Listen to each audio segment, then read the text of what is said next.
मेरे प्रिय देशवासियों, मैं आपका शुभचिंतक भिक्षु बीपी थीरो ज्योति, राष्ट्रीय महासचिव अखिल भारतीय बुद्धगया मुक्ति आंदोलन समिति। सबसे पहले मैं सभी देशवासियों के लिए सुखी जीवन की मंगल कामना करता हूं और आप सभी लोग अपने जीवन में तरक्की करें, ऐसी मैं कामना करता हूं। विषय खास है और आज का माहौल देखते हुए कुछ विषयों पर खास चर्चा होनी ही चाहिए। मेरे देशवासियों, आज किसान आंदोलन देश से छुपा नहीं है, विदेशों से भी नहीं छुपा है। देश के कोने कोने में, विदेशों में सोशल मीडिया के माध्यम से किसान आंदोलन की आवाज़ पहुंच चुकी है। इसके बावजूद भी सरकार अपनी जिद पर अड़ी हुई है।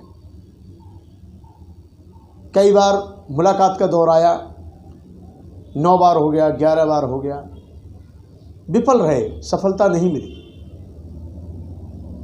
ये भी बड़े दुख की बात है कि हमारे देश में किसान भाई आज अब तक इस आंदोलन में शहीद हो चुके हैं, लगभग 200 से ज़्यादा, और सरकार अपनी जिद पर अड़ी हुई है। अभी मैं कुछ दिन पहले प्रधानमंत्री जी का लोकसभा में स्पीच सुन रहा था, तो वो गुलाम नबी आज़ाद जी को कोट करके बोल रहे थे कि जब गुलाम नबी आज़ाद जी जम्मू एंड कश्मीर के चीफ मिनिस्टर थे और मैं गुजरात का मुख्यमंत्री था, उस टाइम पर 8 लोगों की जान, ऐसा कुछ बताया था कि 8 से 10 लोगों की जान चली गई। तो गुलाम नबी आज़ाद जी ने मुझे फ़ोन किया और मेरे आंसू बंद नहीं हुए, गुलाम नबी आज़ाद जी के भी आंसू बंद नहीं हुए। हालांकि इस बात पर मैं ज़्यादा विशेष चर्चा नहीं करना चाहता, क्योंकि ये सब राजनीतिक कुछ चीज़ें होती हैं। मैं ये कहना चाहूँगा कि जब माननीय प्रधानमंत्री जी के 8 लोगों की जान जाने पर आंसू आ सकते हैं, तो हमारे किसान आंदोलन में जो भारत के सभी किसानों की लड़ाई है, भारत के सभी समाज की लड़ाई है, ऐतिहासिक लड़ाई है, ये मौलिक अधिकारों की लड़ाई है। जब वो किसान भाई अपनी मांग को लेकर, जो जायज़ मांग है, उस मांग को लेकर आंदोलनरत हैं और इतने किसान अब तक जान गंवा चुके हैं, उनके परिवारों पर क्या बीत रही है, उनके लिए 2 शब्द प्रधानमंत्री जी के मुख से नहीं निकले और क्या उनकी आंखें नम नहीं हुई? ये देखकर कि मेरे ही दिल्ली के पास हम तो ये सुनते थे शुरू में, एक बात की रट लगाई हुई है पूरे देश की, जो बीजेपी पार्टी है। 70 साल में कांग्रेस ने नहीं किया, 70 साल में उन्होंने कुछ नहीं किया, 70 साल में उन्होंने कुछ नहीं किया।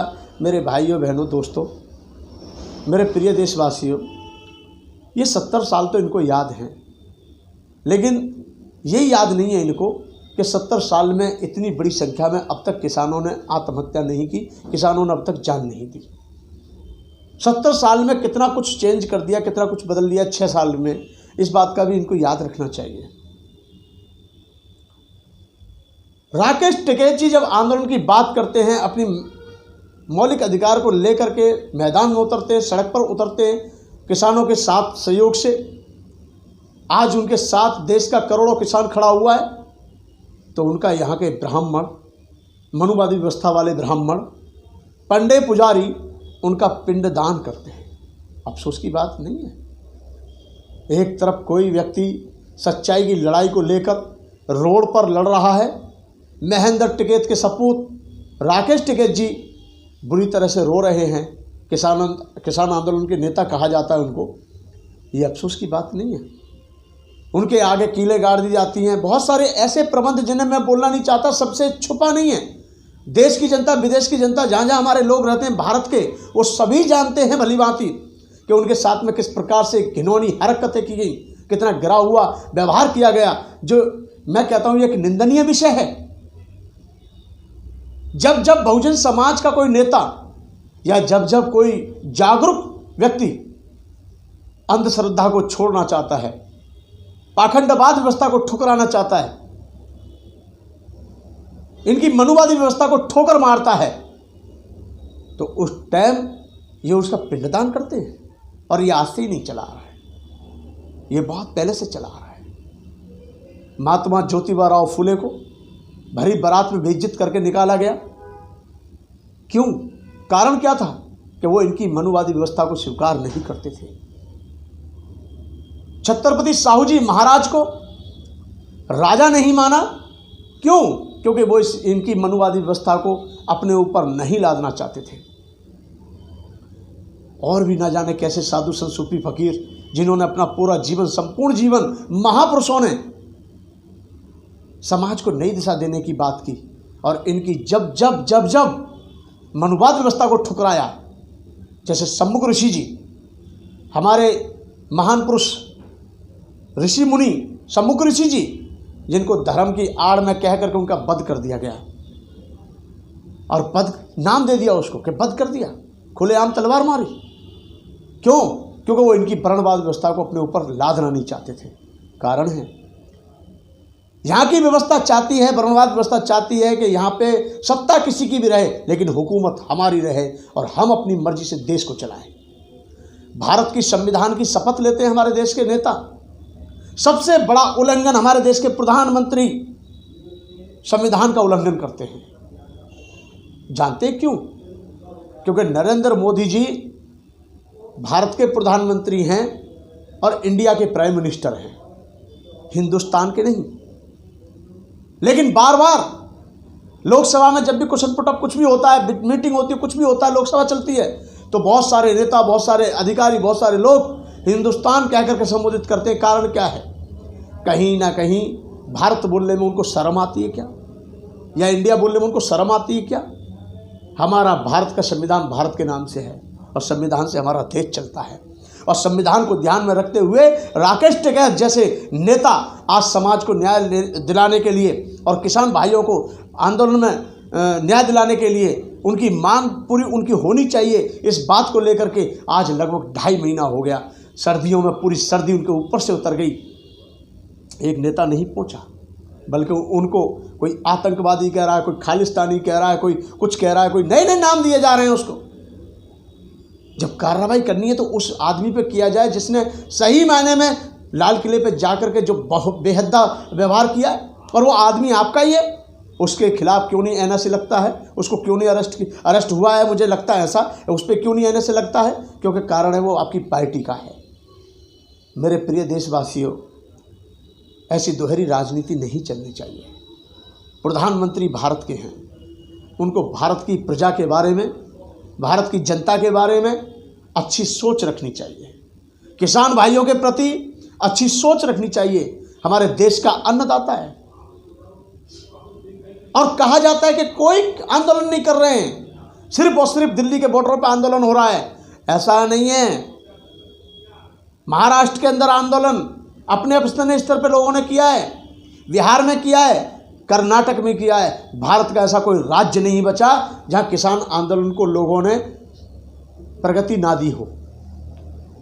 हर समाज का व्यक्ति, क्योंकि ये सामाजिक वैसा आंदोलन नहीं है, ये किसान की मान मर्यादा और किसान के सम्मान और किसान के हितों की रक्षा का मामला है।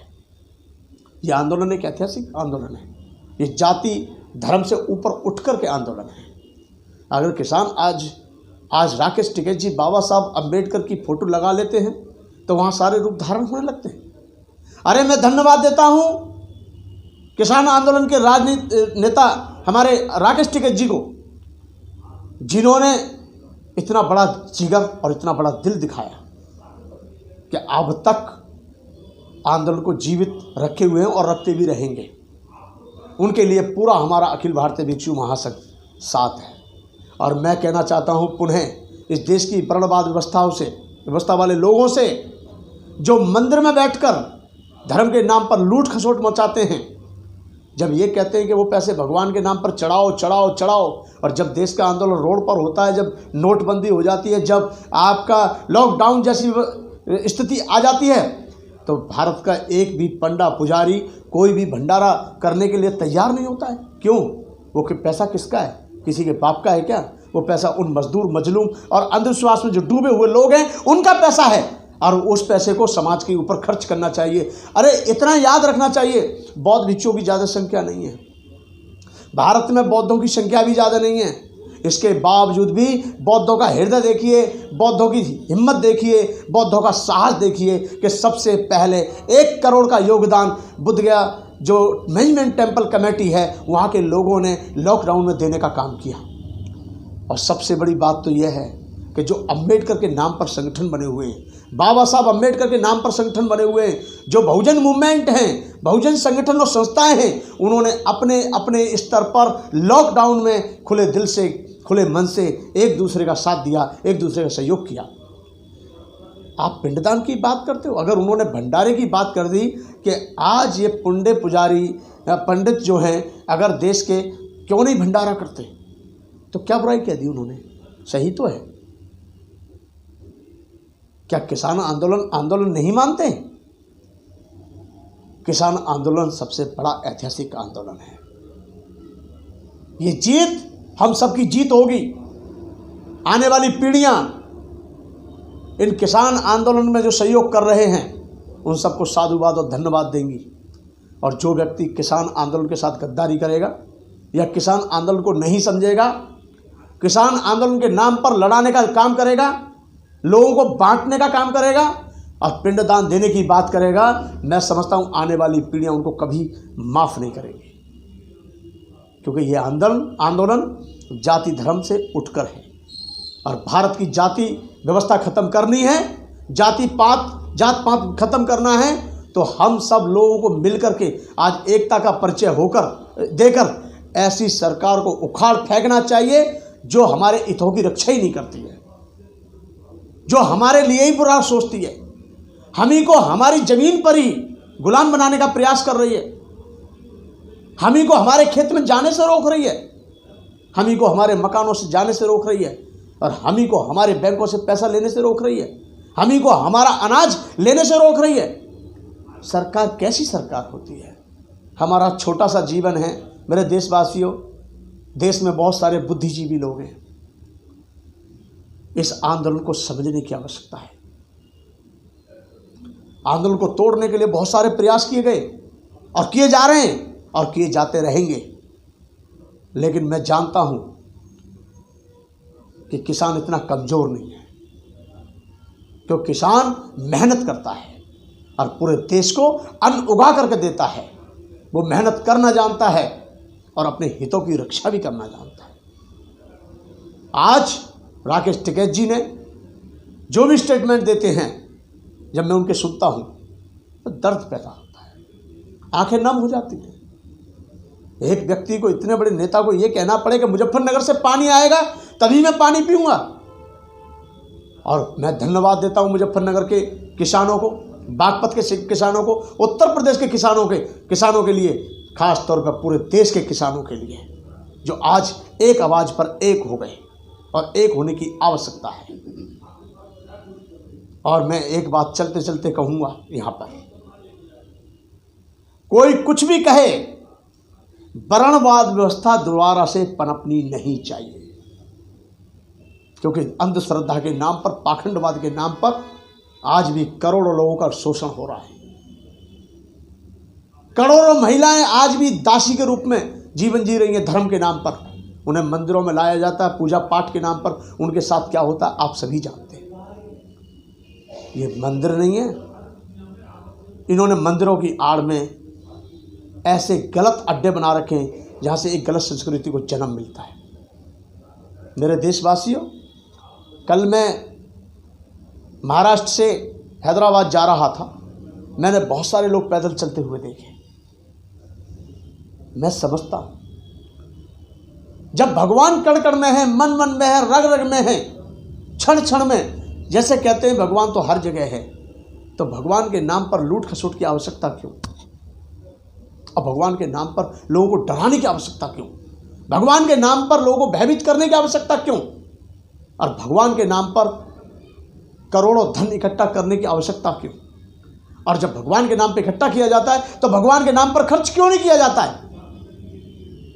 इसलिए मैं किसान आंदोलन का पूर्ण रूप से समर्थन करता हूं और करते रहे हैं और करते भी रहेंगे। हमारे बहुत सारे बौद्ध भिक्षु 2 महीने से ज़्यादा जब से किसान आंदोलन शुरू हुआ है वो पूरी तरह से साहस के साथ वहाँ पर डटे हुए हैं। हालांकि बौद्ध भिक्षुओं को तीसरे दिन आए दिन बहुत सारी धमकियाँ, बहुत सारा कुछ सुनने को मिलता है, लेकिन हमारे साहसी बौद्ध भिक्षु किसान आंदोलन में अपना वक्त दे रहे हैं और अपना समय दे रहे हैं और अपनी किसान आंदोलन की मांग के लिए वो दिन रात वहाँ डटे हुए हैं। और विशेष तौर पर किसान आंदोलन के नेता राकेश टिकैत जी को मैं उनकी हिम्मत को, मैं उनके साहस को धन्यवाद देता हूँ और मैं चाहता हूँ हमारा भी उसमें पूरी तरह से साथ रहेगा। हमारा अखिल भारतीय भिक्षु महासंघ पूरी तरह से साथ रहेगा। जब तक इसका ठोस कोई निर्णय नहीं आ जाता जो किसानों के हित में हो, ऐसा निर्णय नहीं आ जाता, जब तक पीछे हटने की आवश्यकता किसी को नहीं है। विशेष तौर पर मैं राहुल लाइव 85 को विशेष धन्यवाद दूंगा कि पूरे आंदोलन को उन्होंने लाइव दिखाने का काम किया, आंदोलन की आवाज़ को देश की जनता के कोने कोने में उनके कानों तक पहुंचाने का जो काम किया है। राहुल लाइव 85 का मैं विशेष धन्यवाद करता हूं और वो इसी प्रकार से कार्य करता रहे, मैं उन्हीं को शुभकामना देता हूं।